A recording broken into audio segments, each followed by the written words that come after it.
This is the junk science, a similar type of junk science that's driving AB 32, the diesel engine rule. How many of you know that right now the farmers in the Central Coast region are being asked to capture and treat rainwater coming off their property and treat it to 20 times cleaner than drinking water standards? Now, what they've done here is they've said that whatever kills a flea in a laboratory, that pollutant level is too high for the ecosystem. The flea doesn't even exist on the Central Coast. It only lives in that laboratory. Now, you know, we know that dogs will drink out of toilets. What about a flea? And should we really tell the farmers you're going to have to capture and treat rainwater? Well, that's what your government's doing right now. As California continues to hemorrhage jobs, Texas is adding jobs. As California ranks as the least friendly state in California in the nation to do business, Texas is number one. Why is that? Did we lose our natural resources? Did we lose our high tech? Did we lose our universities? No. But what government has done is put a blanket and smothered the California economy, smothered private investment, smothered entrepreneurship, and crippled small business. Now you can do something about this. Between now and Tuesday, you need to educate people about Prop 23 and AB 32. You need to ask people right now, how many of you have traveled out of state and noticed that their gasoline prices are 15 to 30 cents less than they are here? Well, people care about that. They care about the fact that our gas costs up to 30 cents a gallon more. How many of you know that if AB 32 is allowed to stand, your gas prices are going to go up between 50 cents and $1 per gallon? Because each single refinery is going to get squeezed to the tune of $500 million a year in permits to operate because of AB 32. Why? It's a redistribution scheme. They're going to tax oil, natural gas, every form of electricity generated that has any carbon emissions. They're going to tax them. They're going to turn around and subsidize the energy sectors that can't pay their own way. That's what AB 32 is all about, and you're going to pay the bill. The reality on AB 32 and Prop 23, big oil isn't behind Prop 23.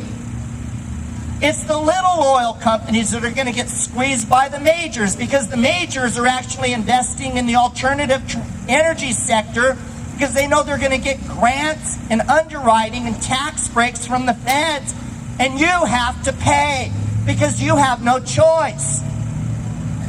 You're being lied to. The people behind Prop 23, the opposition, they're the pigs at the trough. They're the people that want you to have to buy their energy regardless of the price because you will have no choice. They're the greedy capitalists. They're the greedy venture capitalists that are helping to destroy our state and our economy. Now, the bottom line here, there's probably at least 150 to 200 people here today.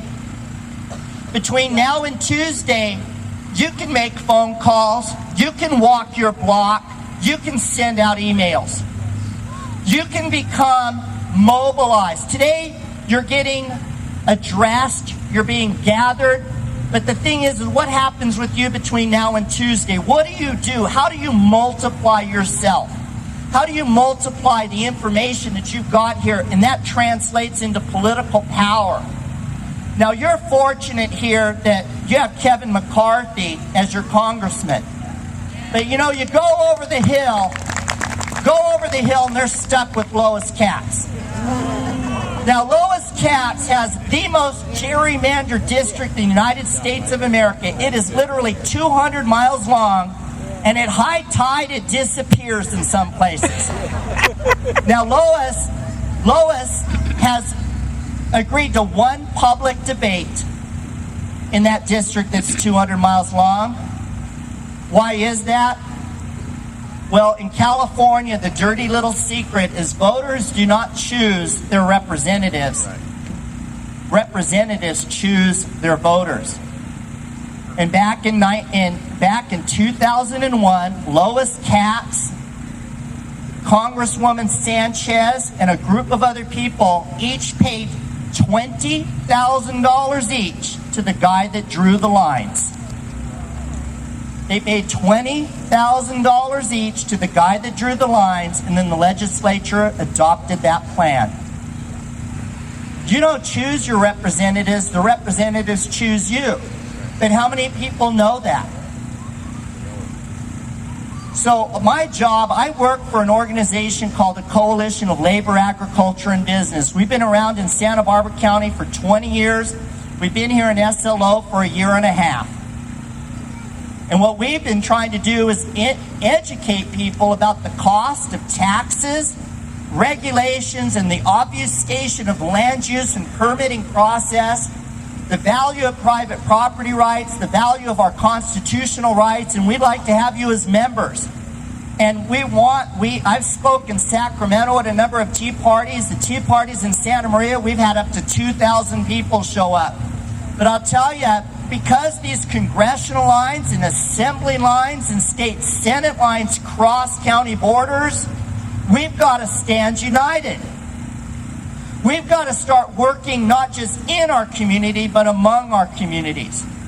We need you to talk to your relatives in San Diego or Eureka or at Berkeley or Santa Cruz.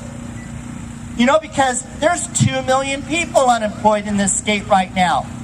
AB 32 is going to add 1 million people to the unemployment lines in the state of California. It'll add 50% to the unemployment rates. You know, the bottom line here, folks, is California, unfortunately, Californians get the government they deserve. Unfortunately. Too many of us have been sitting on the sidelines. Too many of us have been afraid to speak our mind. Too many of us have been afraid to even educate our friends and neighbors and family members because politics and religion are taboo.